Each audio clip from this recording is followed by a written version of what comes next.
President Donald Trump announced that he would suspend all U.S. aid to South Africa in response to the country's new controversial land expropriation law.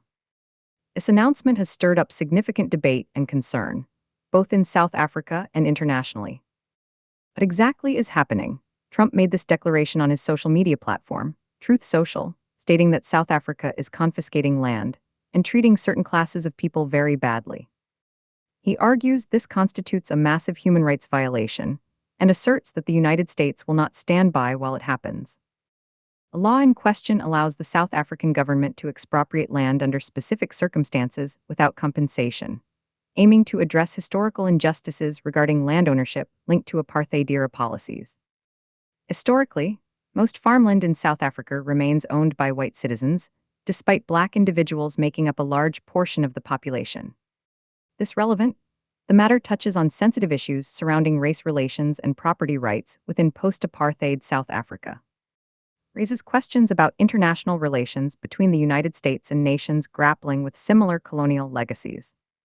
With Trump's threat to cut off funding $273 million, or potentially $440 million depending on different estimates, this situation could have significant implications for U.S. South Africa relations. Considering various perspectives on this issue, we see differing opinions from multiple sources. Joel B. Halleck at Breitbart emphasizes that Trump's move may pressure South African authorities amid domestic unrest over land ownership disparities. UPI's Daryl Coote mentions how Elon Musk has accused the Ramaphosa government of pushing for openly genocide against white people, a serious claim lacking substantial evidence, but reflective of sentiments among some communities concerned about potential retribution against white farmers. In contrast, articles from Agence France-Presse highlight responses from South African officials who defend their legislation as not exceptional compared to other countries with similar laws around land expropriation aimed at rectifying past injustices. President Cyril Ramaphosa stated they hope Trump's advisors will gain a thorough understanding of their policies during any investigation into these claims. The impact of suspending aid can be far-reaching. Not only could it affect social programs funded by the U.S., including initiatives like PEPFAR, which focuses on combating AIDS in South Africa, but it could also exacerbate tensions between local factions within South Africa itself, as they navigate opposition from political parties questioning the constitutionality of such expropriation laws. Historically speaking, similar events have unfolded elsewhere.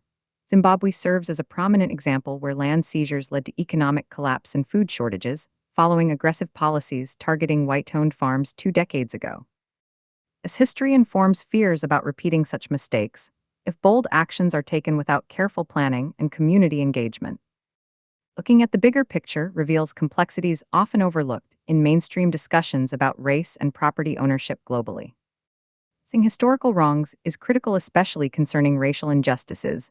It's essential for policy measures to be thought through thoroughly, so that they don't lead down paths paved with chaos or further division. In conclusion, threats resonate with certain groups who view them as defending human rights for white farmers in South Africa. They also raise alarms about international diplomatic repercussions and historical lessons unheeded elsewhere on the continent. Understanding these multifaceted dynamics requires nuanced dialogue, rather than knee-jerk reactions rooted solely in political allegiance or racial identities.